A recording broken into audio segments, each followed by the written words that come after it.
یہ آپ کے اور میرے ٹیکس کے پیسوں سے عیاشیاں ہوتی ہیں. اس بوڑھے کا قصور کیا ہے کہ آپ کا فرسٹ ایکسپریشن اس تصویر کو دیکھ کر کیا آ رہا ہے؟ لہٰذا اللہ کی ذات کو کبھی چیلنج مت کیجیے.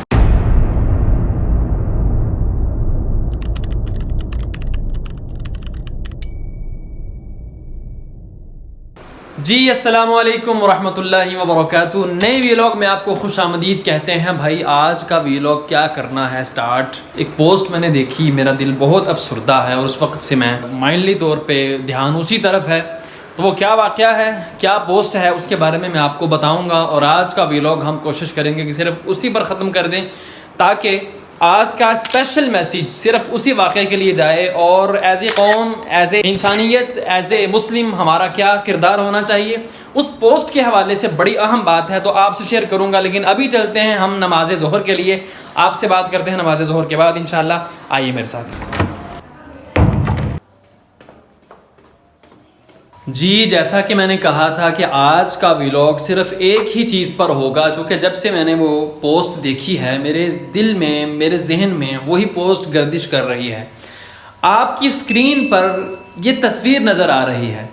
اس کے بارے میں سب سے پہلے تو اپنا اوپینین شیئر کیجئے کہ آپ کا فرسٹ ایکسپریشن اس تصویر کو دیکھ کر کیا آ رہا ہے.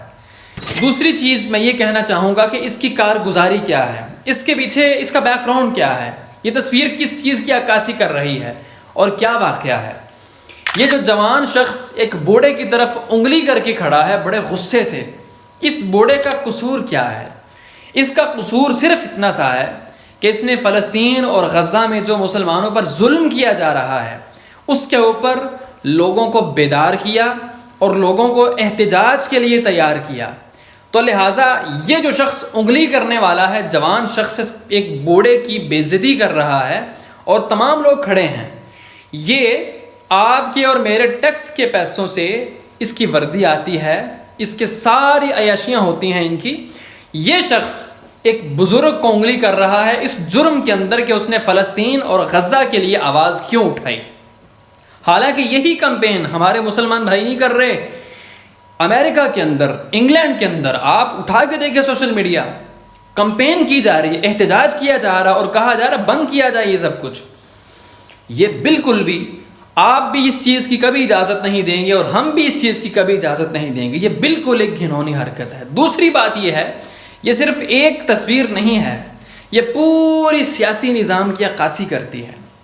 آپ اور میں, آپ ایک کامنٹ کر دیجئے نیچے کہ آپ کسی سیاسی دفتر میں گئے ہوں اور آپ کا کام بغیر کسی رشوت کے, بغیر کسی سفارش کے ہو گیا ہو. میں نہیں مانتا, مجھے ایسے سمجھ نہیں آتا. اکا دکا آفیسر ہوں گے 100 کے اندر, کوئی 5-6 بڑی خاتون کی مثال ملنا مشکل ہے.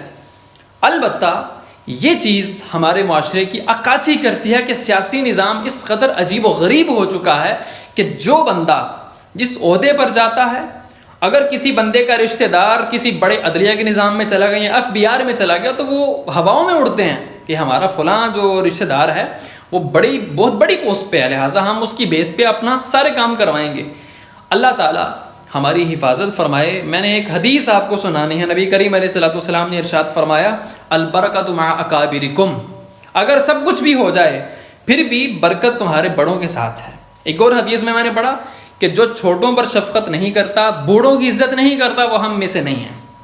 تو جتنی مرضی غلطی ہو, اس لہجے میں, اس ٹیون میں بات کرنا, ایسی انگلیاں دکھانا اپنے سے بڑوں کو, اس کی ہمارا اسلام بالکل اجازت نہیں دیتا. اور as a Muslim, as a انسانیت ہم کہاں کھڑے ہیں.